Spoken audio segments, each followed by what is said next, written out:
Alright, since I put on this chain guard, it's changing the way my chain is tensioning. So, you know, I put the shock on, so now I'm going to go ahead and I like to adjust my chain when it's on the center stand versus the side stand. The side stand is inaccurate, depends on where you're at, the weight on the bike, and so on. So I'm going to go ahead and use the chain monkey, and I'm going to go ahead and see where I'm at right now, and then I'm going to release this guy right here and unspring the swing arm, and then I can bring the swing arm up through its travel, and then see if it's binding or if it's still loose, and then get my adjustment, set the chain monkey, and then from now on, whenever I adjust my chain on the center stand, I'll know what that setting is.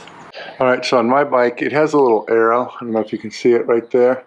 And that measures pretty much halfway. I'm getting like 30 inches, and that's 15 inches. So we're going to call that our control point from now on, regardless. It doesn't really matter. It's just whatever the reading of this means.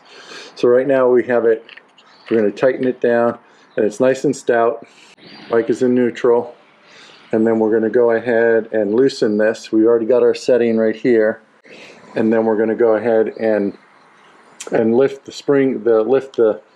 swing arm to its full travel and see if we get tension or not, or if it's still loose.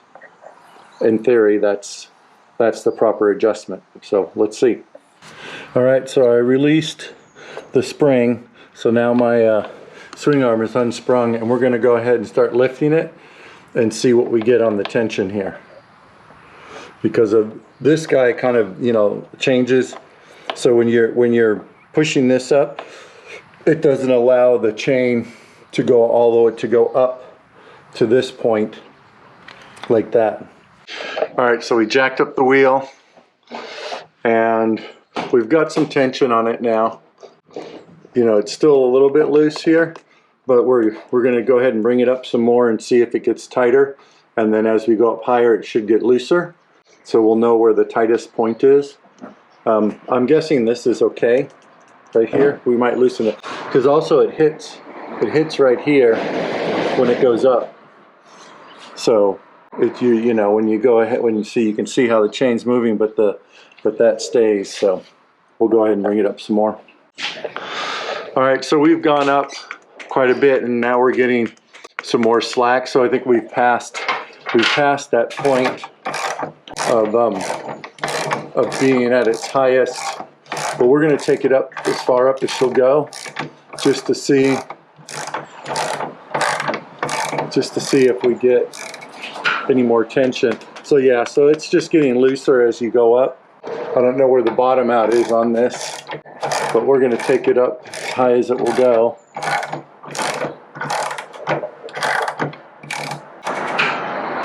And we're still loose.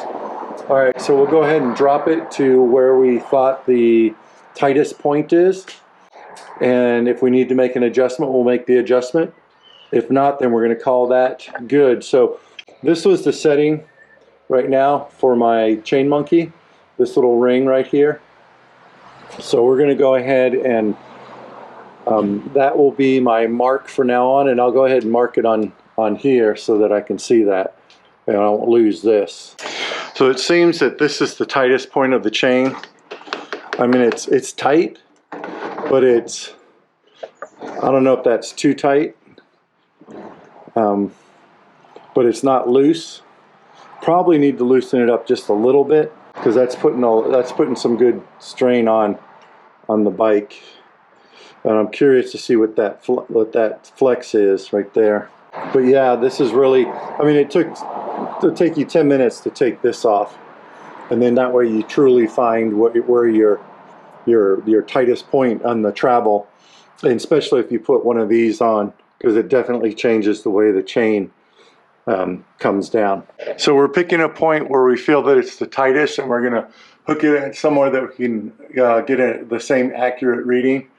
And right now we're saying if we go to the back of the nut, we're probably going to say 20, just over 20, just under 20 1/4 from this. If we were to It's kind of hard to say, so you just got to pick a point. So I'm going to say 19 and a 16th. 19 and a 16th from this point right here, where the block hits, and that's where it's at its tightest. I mean, it's still, you know, it still moves, but that's at its tightest. So as we bring it down, we're still tight. Now it's starting to loosen up. All right, so I think I might loosen it just a little bit because it was tight. So we'll go ahead and do our adjustment and move that back a little bit and see if how it is. It is going to be loose down here when it's all the way down, but you got the guide here, so it's not going to come off there. You just don't want it to be tight when you're loaded down. You hit a bump, and you get to that point where it's at its tightest, and you're putting stress on things, stretching. All right, so we went ahead and put our Motion Pro alignment tool on, and then we're going to go ahead and just adjust the chain a little bit. This is at its tightest point. I'm guessing that that's okay, but it just feels like it's got tension on it, pretty good tension. So we're going to just loosen it up just a tad and just straighten this up right there. All right, so we'll take our 10 and our 12. Just want to break that loose. Get this side. All right, so we're going to mark our existing center so we kind of know how much we're moving it off of what the existing setting is. And we're just going to do just a little bit of adjustment. So we're just going to back that off just a hair. I mean, we're just on the outside of the line. So that's our tension at our strongest point. So we'll go ahead and look at the alignment tool. The alignment tool is looking good. We're going to give it just a hair. All right, I'm liking that. Chain is not super tight. That may be too loose, but hey, we'll have to see. Pretty much haven't moved on this one. Looks a little loose. We're going to give it a little bit of some tension on it. So we like how it feels. Take a look at our alignment tool. So we do have one more tool.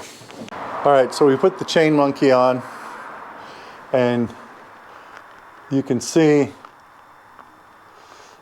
where it's hitting right there. You can see that. There looks like there's a centering piece on there. There's a centering piece that runs in there that you can see. All right, so if you take your cover off, you can see that this piece right here is dead center in the chain. So then you're going to go ahead and take your laser, and you can see that it's hitting dead center right there of the chain. So then we'll take this down and we'll calibrate this to where we feel that it's center of the chain. So that's dead center right there. So you can see the little bit of adjustment took the laser off. You can kind of see where the laser, so it looks like it's hitting over here. So that means we need to bring this in a little bit. Again, we have the tension. We'll go ahead and move this out just a hair. Still need to go a little bit more, almost. We'll go ahead and bring this in just a hair. We're just doing really small incremental adjustments. All right, so now we're getting a dead center right here.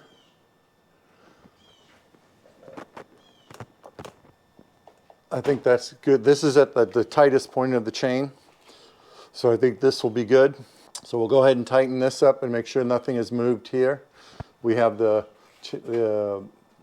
chain monkey guide right here, laser guide or laser monkey or whatever they're calling it. All right, so we go ahead, we have it dead center. You can see the light way down there. That's dead center of my sprocket. This is at our tightest point. So I think we're good.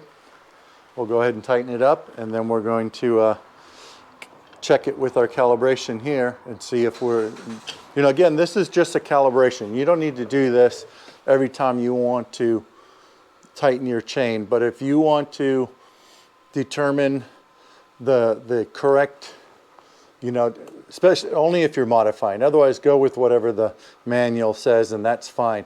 But if you're modifying, and also, again, I do mine on the center stand. So doing mine on the center stand, I'm getting my reading with my modification, so that anytime I put it up in the center stand and clean my chain, I can adjust my chain based on the center stand adjustment versus the side stand, which I don't think is accurate anyways. All right, so we got everything put back together, and this is this is basically our chain slack. So we'll check that with the I checked it with this, and I'm at 40 with this. So we're going to check it now with the chain monkey. All right, so our reference point is going to be right here. Okay, so our reference point, there's our reference point. We'll tighten it down and see what it does. All right, so chain monkey's on. We're at our same. So this is my setting on the center stand right here. Calibrated. We know where everything goes. And again, this is for the accessory.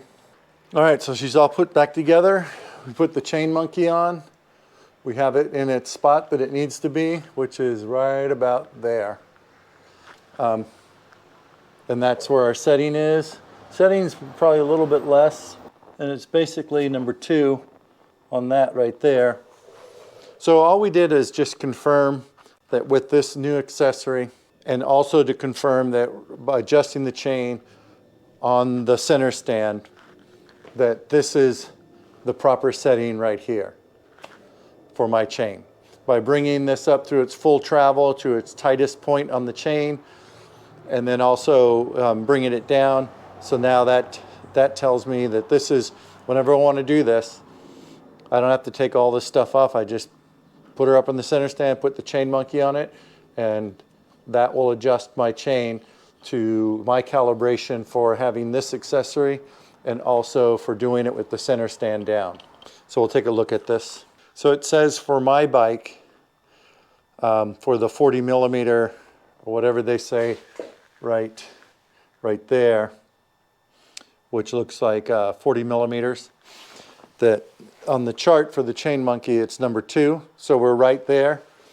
So I guess you could say it doesn't affect it having this on.